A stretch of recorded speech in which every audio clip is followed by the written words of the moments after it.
제가 처음에 봉들이께 출석했을 때는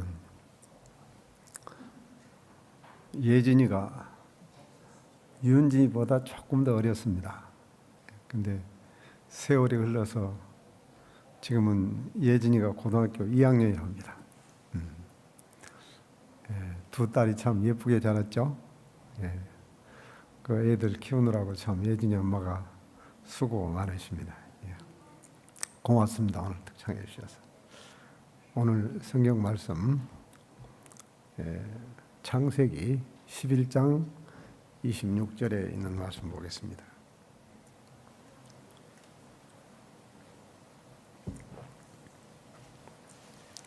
데라는 70세의 아브라함과 나홀과 하란을 낳았더라. 27절 데라의 족보는 이러하니라. 데라는 아브라함과 나홀과 하란을 낳고 하란은 롯을 낳았으며 28절 하란은 그 아비 데라보다 먼저 고향 갈대아인의 우르에서 죽었더라. 데라는 아담의 제19대 손입니다. 아브라함의 아버지 이름이죠. 이 데라는 아들 삼형제를 낳았는데 큰아들이 아브라함, 둘째가 나홀, 셋째가 하란이었는데 이 셋째 아들 하란이 낳은 아들이 롯입니다. 근데 데라는 하란은 셋째 아들 하란은 롯을 낳고 그 아버지 하란보다 먼저 죽었어요.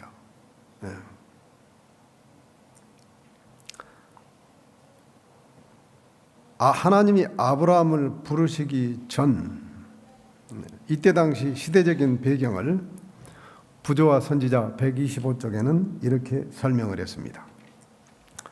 부조와 선지자 125쪽 갈대아 우르는 유브라데스강 유역에 있었는데 아브라함의 아버지 데라가 살았던 시대에는 바벨탑 사건 이후에 우상 숭배가 보편화되던 시대였다. 이 데라에 대해서 여호수아 24장 2절에서 여호수아는 이렇게 말했어요. 여호수아가 그 모든 백성들에게 이르되 이스라엘의 하나님 여호와께서 이같이 말씀하시기를 옛적에 너희의 조상들 곧 아브라함의 아버지 나홀의 아버지 데라가 강 저쪽에 거주하며 다른 신을 섬겼으나 그랬어요. 데라가 누구를 섬겼다고요? 하나님이 아닌 다른 신을 섬겼으나. 데라는 하나님을 믿다가 다른 신을 섬겼는데 이 데라의 장남 아브라함은 어떠한 믿음을 가졌느냐? 부조와 선지자 125쪽에서 아브라함에 대해서 이렇게 기록되어 있습니다. 아브라함은 미신과 이교의 신앙 가운데서 자라났다. 우상 숭배는 사방에서 그를 유혹하였으나 허사였다. 아브라함은 유일하신 참 하나님께 예배 드리는 일을 끝까지 고수하였다. 하나님을 믿었던 아버지 데라가 세상 사람들과 휩쓸려서 미신과 우상 숭배로 기울어졌을 때 아브라함은 유일하신 참 하나님께 예배 드리는 일을 계속하면서 마음 가운데 갈등이 있었을까요? 없었을까요? 갈등이 있었을 것입니다. 하나님을 믿었던 데라가 세상 사람들과 휩쓸려 우상 숭배로 빠지는 걸 보고 아브라함은 말할 수 없는 고통과 갈등을 느꼈을 것입니다. 그래서 아브라함의 아버지 데라가 205세를 살다가 죽자 하나님께서는 갈등 가운데 살았던 아브라함을 불러냈습니다. 이것이 창세기 12장 1절부터 4절까지의 배경입니다. 창세기 12장 1절, 여호와께서 아브라함에게 이르시되 너는 너의 고향과 친척과 아버지 집을 떠나 내가 내게 보여줄 땅으로 가라.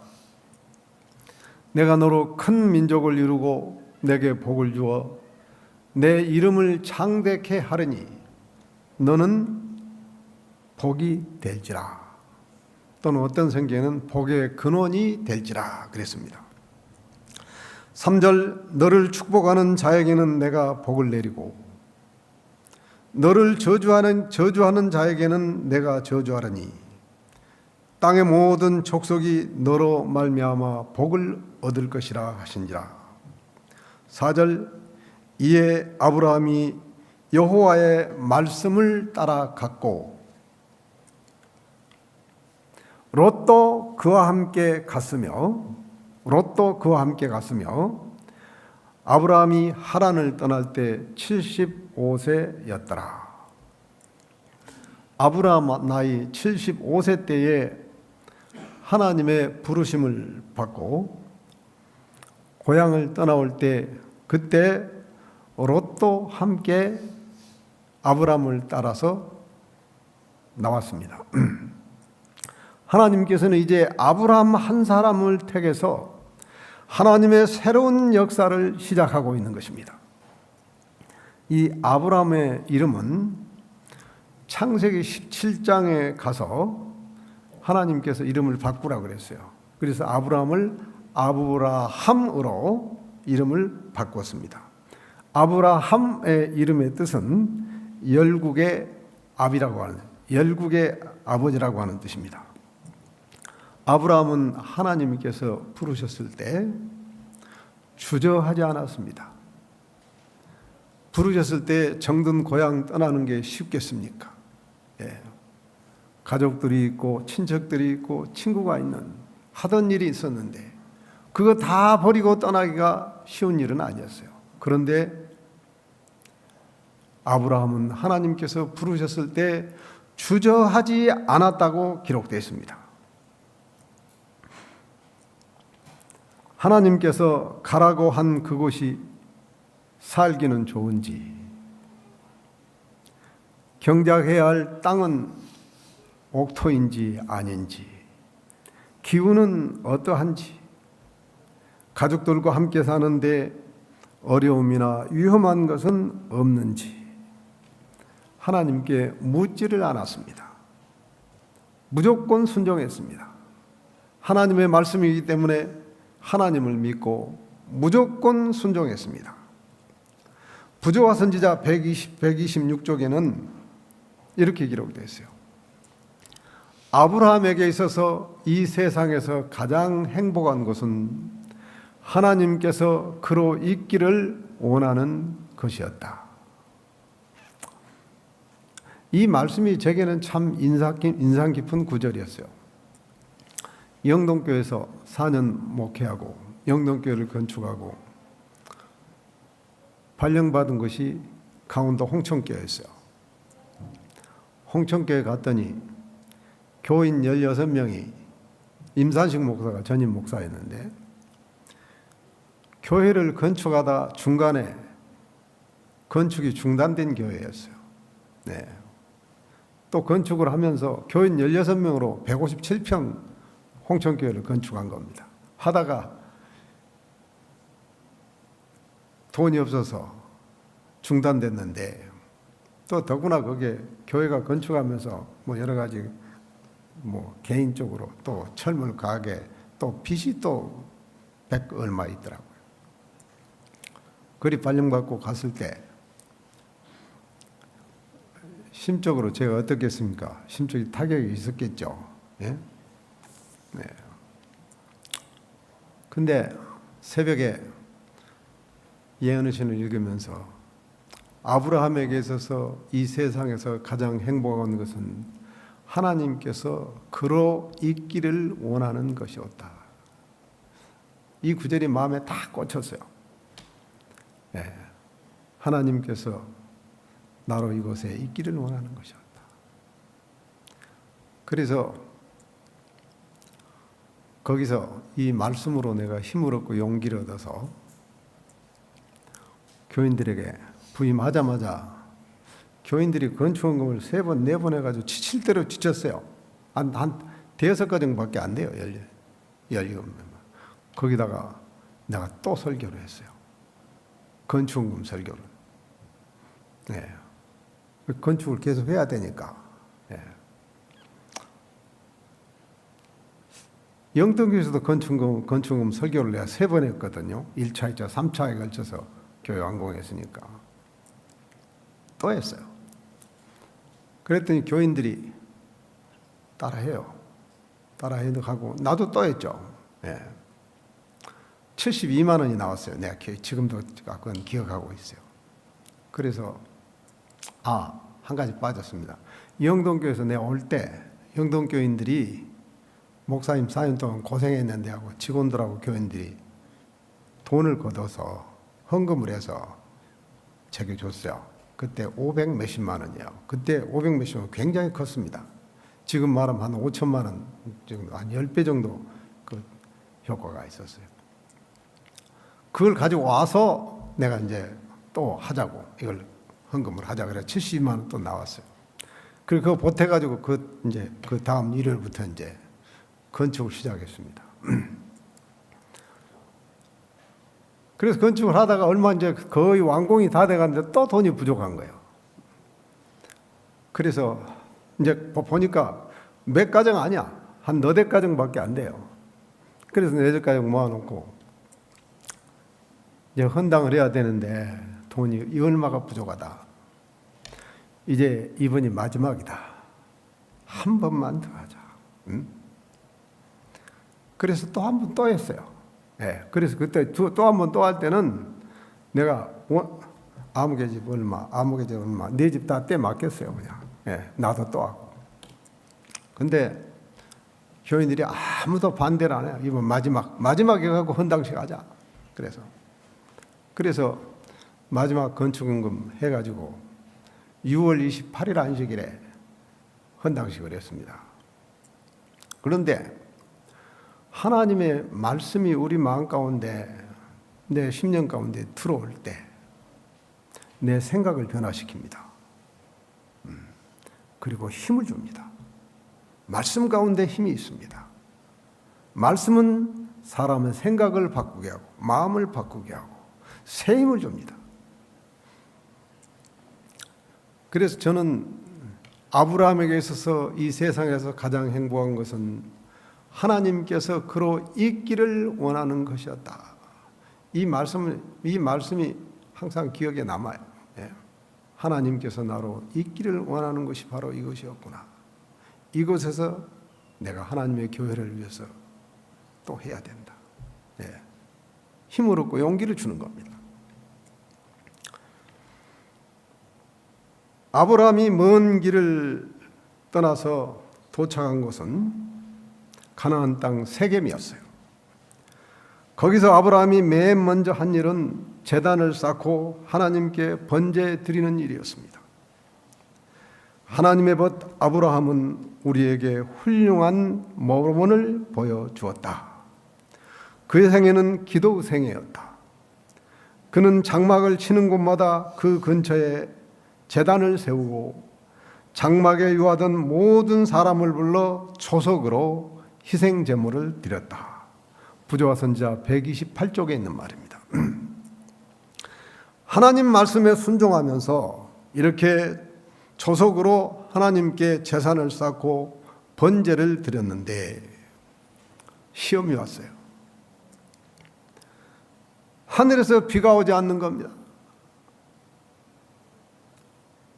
골짜기에는 흐르는 물이 말랐고 들의 풀은 자라지를 못하고 있고 목초가 없는 겁니다. 목초가. 가축들을 먹일 목초가 자라지를 못하고 없어. 사람도 가축들도 지금 생계가 유업을 받고 있었습니다. 이 시험과 고통 가운데서 아브라함은 어떻게 했느냐? 그래도 하나님을 믿었습니다. 하나님의 말씀을 믿었습니다. 내가 너로 큰 민족을 이루고 내게 복을 주어 너의 이름을 창대케 하리니 너는 복의 근원이 될지라. 하나님께서 하신 이 말씀을 마음 가운데 굳게 믿었어요. 이 시험 가운데서 아브라함은 하나님께서 말씀하신 이 약속의 말씀을 굳게 믿었습니다. 우리가 시험을 당하거나 고난을 당했을 때 먼저 해야 할 일은 하나님께 기도하는 일입니다. 기도하며 하나님의 말씀을 굳게 믿어야 하는 겁니다. 그래서 우리가 하나님의 말씀을 아는 것이 중요한 겁니다. 내가 말씀을 모르는데 내 힘으로밖에 안 돼. 말씀을 모르면 내 생각, 내 힘으로 해결하려니까 안 되는 겁니다. 그래서 말씀을 공부하고 말씀을 기억하고 말씀 가운데서 힘을 얻어야 살아있는 신앙, 시험을 이기는 사람이 되는 것입니다. 시험과 고난 가운데서 기도하며 하나님의 말씀을 믿었을 때 하나님께서는 새 힘을 주시고 이길 수 있는 지혜를 주시고 연단받는 믿음으로 자라게 하시는 것입니다. 부조와 선지자 126쪽에서 그리스도인의 품성에서 찌꺼기가 제거되는 것은 풀무의 열을 통해서이다. 예수께서는 그 시험을 주목하신다. 하나님께서는 고난의 풀무불로 하나님 백성을 시험하신다. 뭘로 시험한다고요? 고난의 풀무불로 하나님 백성들을 시험하신다. 아브라함은 이 흉년과 기근을 피하기 위하여 다시 고향으로 되돌아가지 않았습니다. 되돌아가지 않고 어디로 갔느냐? 가까운 애굽으로 내려가서 잠시 피난했다가 돌아올 계획을 세웠습니다. 애굽에 들어가서 사라 때문에 시험이 있었지만 하나님께서 도와주셔서 애굽에서 나올 때는 가축과 은과 금이 풍부한 부자가 되어서 나오게 되었습니다. 창세기 13장 1절에 아브라함이 애굽에서 그와 그 아내와 모든 소유와 롯과 함께 네겝으로 올라가니 2절 아브라함에게 가축과 은과 금이 풍부하였더라. 가축과 은과 금이 풍부하였더라. 아브라함이 애굽에서 나올 때는 부자가 되어서 나오고 있는 겁니다. 하나님의 말씀을 믿고 순종했을 때 때로는 시험도 있고 고난도 있지만 말씀과 기도로 인내하며 이겨냈을 때는 그것이 영적인 축복으로 바뀝니다. 내 믿음이 연단받은 믿음으로 자라며 영적으로 성장하며 내가 받은 시험과 고난은 영적인 축복으로 바뀌고 감사로 바뀌는 겁니다. 하나님의 말씀에 순종한 사람의 결과는 영적 성장과 품성 변화와 연단받은 믿음입니다. 영적 축복과 감사한 마음으로 영원한 생명에 대한 확신을 갖게 되는 것입니다. 이때 아브라함이 얼마만큼 부자였느냐? 부조와 선지자 140쪽에는 아브라함의 식구는 1000명 이상이나 되었더라 그랬어요. 아브라함의 밥 먹는 식구가 몇 명이라고요?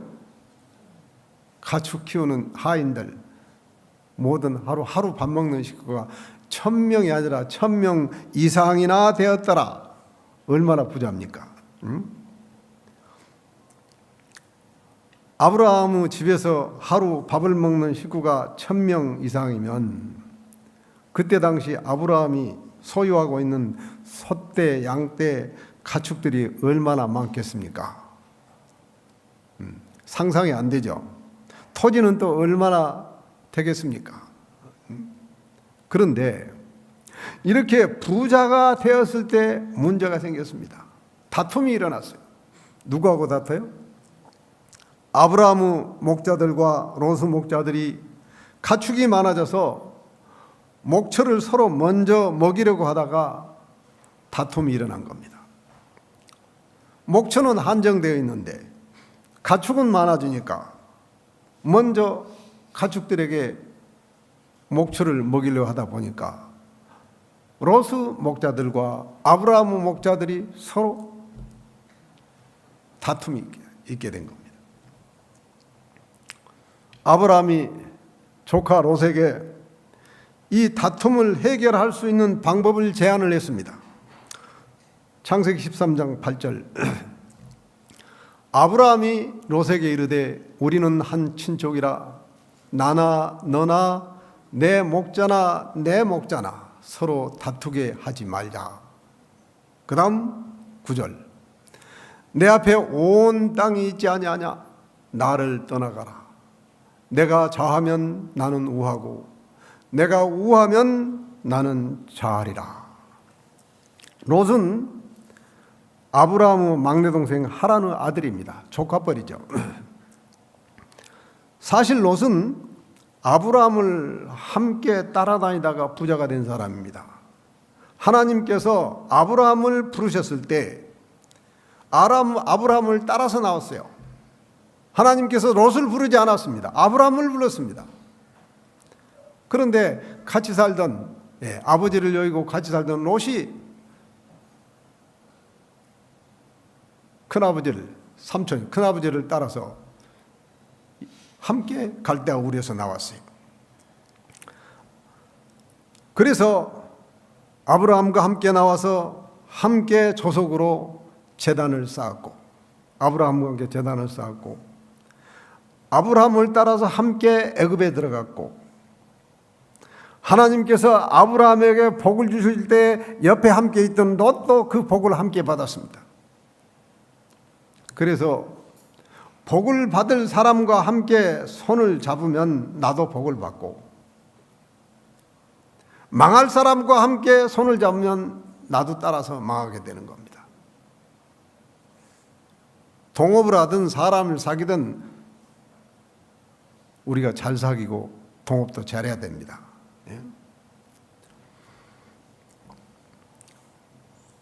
아브라함이 애굽에서 나올 때 가축과 은과 금이 풍부했을 때 롯도 함께 가축과 은과 금이 풍부하게 되어 같이 부자가 됐다고 하는 겁니다. 가축들이 너무 많아져서 다툼이 일어났을 때 아브라함이 롯에게 우리가 서로 다투지 말자. 내 앞에 온 땅이 있지 아니하냐. 나를 떠나가라. 내가 좌하면 나는 우하고 내가 우하면 나는 좌하겠다고 이렇게 조카에게 말했을 때 롯은 어떻게 해야 할까요?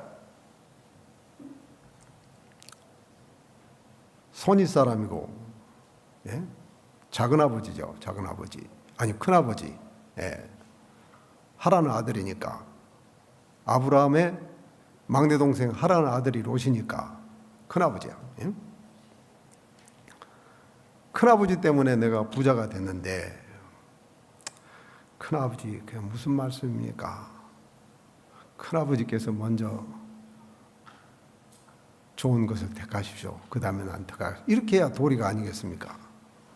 그런데 이 롯은 욕심이 많은 사람이었어요. 롯의 처는 욕심이 더 많았어요. 왜냐? 나중에 뒤에 나옵니다만 롯의 처가 롯보다 욕심이 더 많았습니다. 부조와 선지자 133쪽에서 롯이 번영한 것은 아브라함과 동거하였던 덕택이었으나 그는 자신의 은인에 대하여 감사하는 마음을 나타내지 않았다.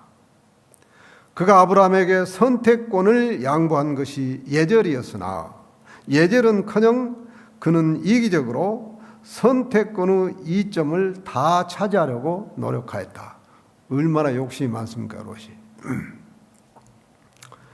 그때 당시에 팔레스틴에서 가장 비옥한 땅은 요단강 유역이었습니다. 요단강 유역. 요단강 유역에는 땅이 기름지고 기후도 좋고 가축들에게도 먹이는 물과 초장이 목초가 항상 넉넉했습니다. 그래서 롯은 두말하지 않고 집에 가서 부인과 의논을 얘기는 했겠죠. 얘기하고 우리가 먼저 요단강 유역에 있는 소돔을 택하자 이렇게 합의를 해가지고 이 요단강 유역에 있는 기름진 땅, 기후도 좋고 물도 요단강이 있어가지고 물도 넉넉하고 초지도 아주 좋은 이 소돔을 택해서 그곳으로 장막을 옮겼습니다. 그런데 롯은 소돔에 있는 비옥한 땅과 요단강의 넉넉한 물과 좋은 기후만 보았지 그곳에 살고 있는 사람들은 보지를 않았습니다.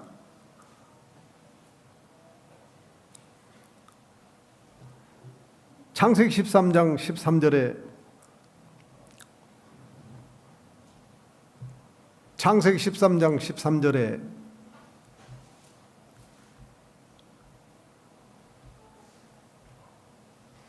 소돔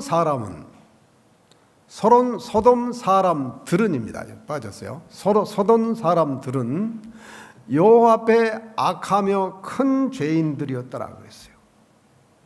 그곳에 살고 있는 사람들은 보지 않고 그곳에 기우며 물이며 초지며 초장이며 이런 것들만 봤단 말이에요. 그래서 장막으로 옮겨가 보니까 그곳에 살고 있는 사람들은 여호와 앞에 큰 죄인들이었더라. 이 영어로 소돔이라고 하는 단어의 뜻이 뭔 줄 압니까? SODOMI 소돔이. 이 소돔이라고 하는 단어가 이 소돔이 된 겁니다. 소돔이라고 하는 단어는 남자들 동성연애라고 하는 뜻입니다. 그만큼 악한 사람들을 보지 않았단 말이에요. 문란하고. 사람의 도리에 벗어난 욕심이 화를 부른 겁니다. 롯은 소돔으로 장막을 옮겨서 재산을 불리며 잘 사는 것처럼 보였지만 결과가 어떻게 됐습니까? 하나님께서 소돔 고모라가 바로 붙었어요. 고모라는. 그 사람들을 봤을 때 도저히 더 이상 두면 안 돼요. 그래서 소돔 고모라를 멸망시킬 계획을 세웠습니다.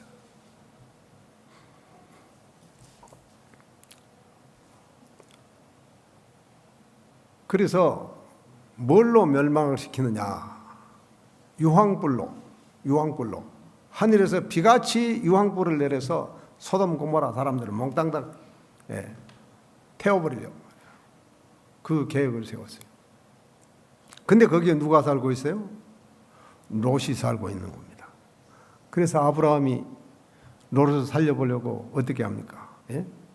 사람으로 변정한 사람들이 자기 집에 왔을 때, 소돔성에 가서 멸망시킬 거 갔을 때, 가려고 할 때, 거기에 의인 50명만 있으면 45명, 40명, 30명, 나중에 10명까지 내려가지 않습니까? 의인과 악인을 함께 멸하시겠습니까? 하고 그 조카 롯 살려보려고. 의인 10명이 없어서 근데 그 소돔성이 그 심판을 받게 됐어요. 이 롯의 가족도 이제 유황불로 심판받을 시간이 가까이 다가왔는데 심판을 받게 됐죠. 예. 근데 하나님께서 그 아브라함의 그 간절한 그 간청 말이야. 예? 그것 때문에 롯과 그 가족들을 살려내려고 말이야. 예?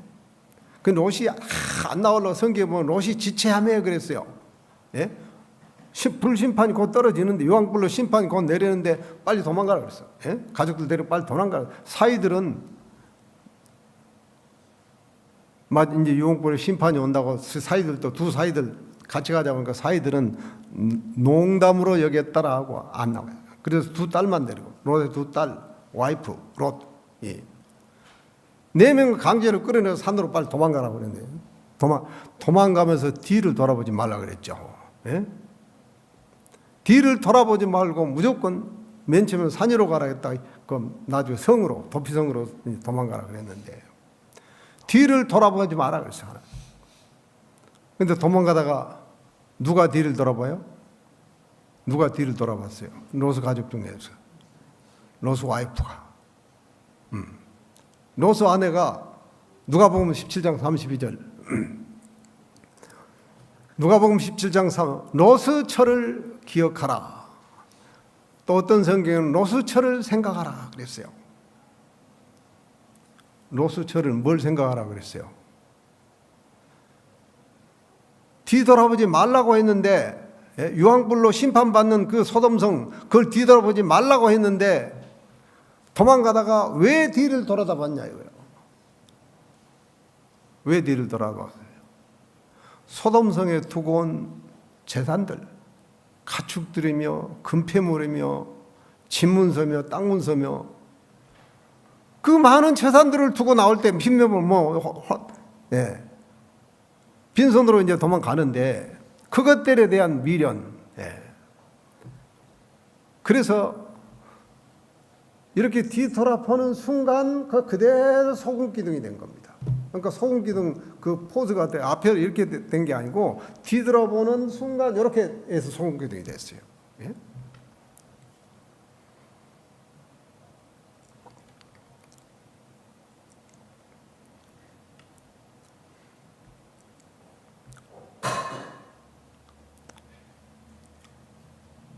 소돔에 두고 온 재산에 대한 미련 때문에 마지막 때 예수님 재림 전에 우리도 도망가는 일이 있습니다. 마태복음 24장에 기록되어 있어요. 도시를 떠나서 야고보를 한 때 도망가야 할 일이 있습니다. 근데 여러분들 두고 온 재산을 어떻게 할 겁니까? 땅 문서며 집 문서며 재물이며 그 많은 그 재산들을 두고 이제 가야 되는데 발이 떨어지겠어요? 안 떨어지겠어요? 예? 롯의 처같이 그렇게 롯의 처같이 그것 때문에 미련 갖고 계속 그 잡고 있다가는 롯의 처같이 됩니다. 같이 멸망당해요. 그러니까 가야 할 때는 다 버리고 가야 되는 겁니다.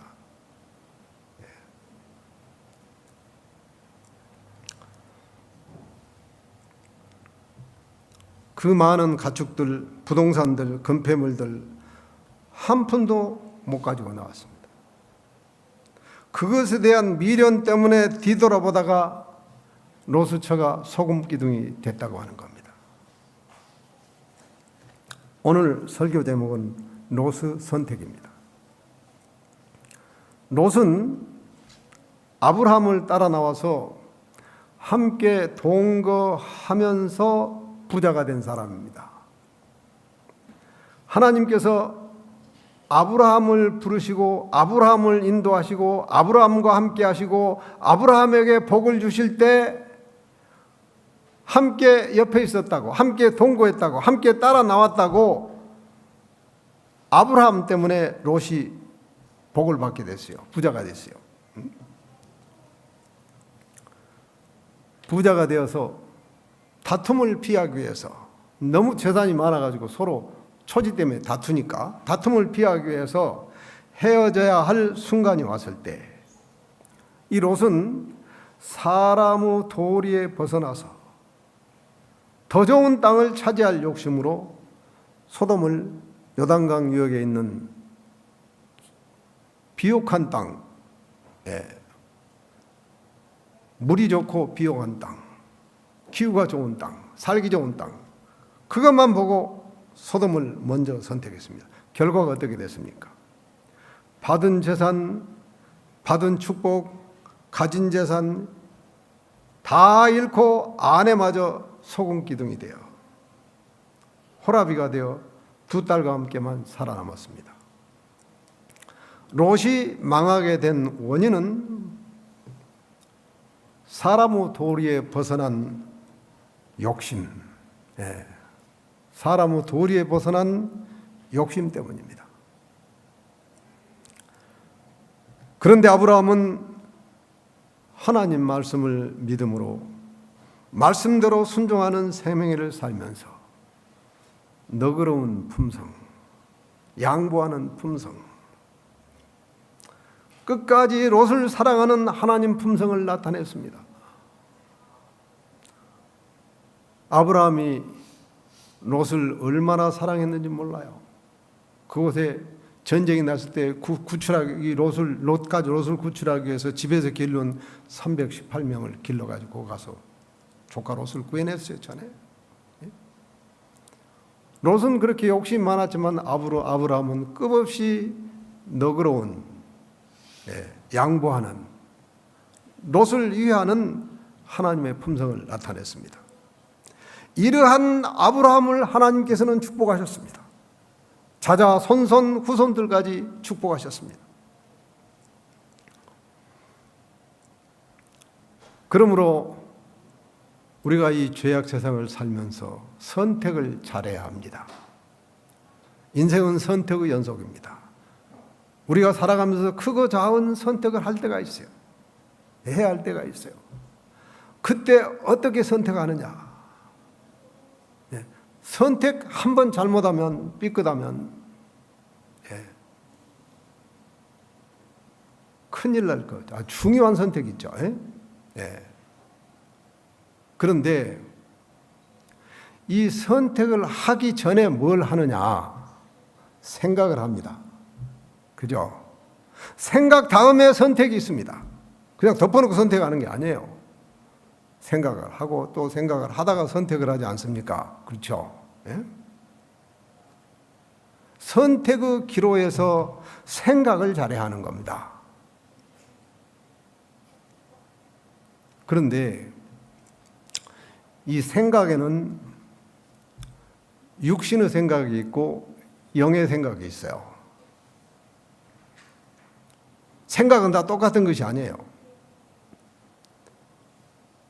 육신의 생각을 많이 합니까? 영의 생각을 많이 합니까? 육신의 생각을 많이 하죠. 솔직히 말해서. 그죠? 육신의 생각을 많이 하면서 합니다. 영의 생각을 언제 하느냐? 목사님 설교 받고 은혜 듣고 깨달았을 때 영의 생각 그때 순간 합니다. 그죠? 집에서 기도하고 성경 말씀 읽고 은혜 받았을 때 영의 생각을 합니다. 근데 이 생각들을 많이 해야 돼요. 그래서 교회 와서 말씀 공부하고 설교 듣고 집에 가서도 기도하고 과정 공부하고 성경 말씀 공부하고 그래야만 영의 생각을 하는 사람이 점점 영의 생각을 많이 하게 되고 세상 생각을 적게 하게 되는 사람이 되는데, 영적인 이 성경 말씀이 다 하나님의 영의 말씀입니다. 성령의 감동으로 기록된 영적인 말씀. 이 말씀을 먹고 기도하며 이 말씀을 먹었을 때 점점 영의 생각을 하는 사람이 되는데, 영적인 사람이 되는데, 이 말씀에 게을리하고 기도 게을리하면 육신적인 생각을 해서 육신적인 선택을 하는 사람이 된단 말이에요. 자칫하면 노새처럼 됩니다. 그러므로 우리는 롯의 선택을 본받지 말고 아브라함을 본받았어. 아브라함은 가는 곳마다 아침 조석으로 하나님께 번제를 드렸어요. 하나님과의 관계를 튼튼히 했어요. 롯의 선택을 본받지 말고 하나님 말씀을 믿음으로 순종하는 생애를 살아온 아브라함의 믿음과 아브라함의 순종을 본받는 여러분과 제가 되기를 바라면서 오늘 말씀을 마치겠습니다.